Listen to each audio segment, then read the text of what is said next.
السلام علیکم ورحمۃ اللہ وبرکاتہ۔ کرونا وائرس کے حوالے سے جو بحث چل رہی ہے کہ اس سلسلے میں مسجدوں کو بند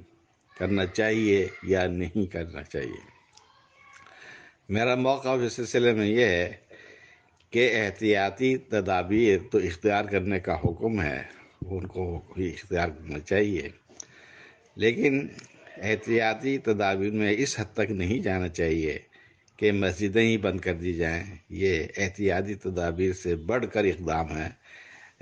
جس کا جواز تسلیم نہیں کیا جا سکتا۔ صرف اس میں یہ احتیاط کی جا سکتی ہے کہ جن لوگ جو متاثر ہیں اس بیماری سے وہ احتیاط کریں، وہ مسجد میں جا کر نماز نہ پڑھیں، وہ اپنے گھر میں نماز پڑھیں۔ باقی اصل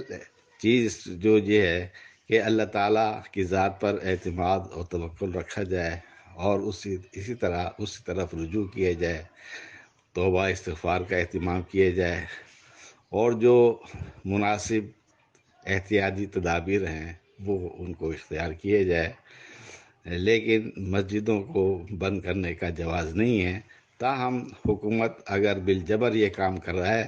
تو حکومت سے ٹکراؤ پیدا نہیں کرنا چاہیے، ایسے صورت میں پھر ہمیں مسجدوں کو بند کر دینا چاہیے، یہ میرا موقف ہے۔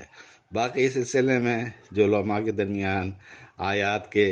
غلط استدلال یا صحیح استدلال کی بحث چل رہی ہے، یہ بھی ضرورت سے زیادہ بات چل رہی ہے، اس حد تک بھی ہمیں نہیں جانا چاہیے۔ وہ سلفی علماء جو عرب کے علماء ہیں ان سے اجتہادی غلطی ہوئی ہے کہ انہوں نے مسجدیں بند کرنے کی تائید کر دی ہے، جو ہم سمجھتے ہیں یہ اجتہادی غلطی ہے، ہم اس کی تائید نہیں کر سکتے۔ ہم اپنے ملک میں یہ حکومت سے یہی عرض کریں گے کہ وہ اس طرح تدابیر اختیار کر کے عوام کے اندر زیادہ خوف و ہراس پھیلا رہی ہے، اس سے اس کو اجتناب کرنا چاہیے۔ لیکن اگر حکومت